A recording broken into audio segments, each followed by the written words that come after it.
ఆ తల్లి ఒక్కతే ఎరుగును. అయితే ఒక నిబంధన. నిబంధన ఎటువంటిదైనా సరే, కానీ అది నా శక్తికి మించిందై ఉండకూడదు సుమా. నా ఆటలను, పాటలను, అలంకారాలను చూసి ఎంతో మెచ్చుకున్నారు మీరు. మీచే దివ్యంగా అలంకరించబడిన అమ్మవారిని చూసి నేను తన్మయం చెందాను. ఆమెకు చేసిన అదే అలంకారాన్ని, అవే ఆభరణాలు తీసుకొచ్చి నన్ను అలంకరించవలను. అమ్మకు నాకు రూపంలో తప్ప మరి ఏ విధంగానూ వ్యత్యాసమే ఉండకూడదు.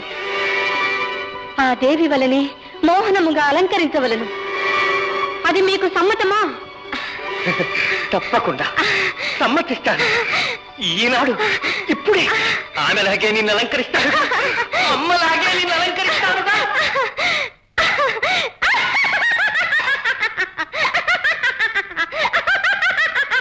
ఇది ఎలాంటి విపరీతాలు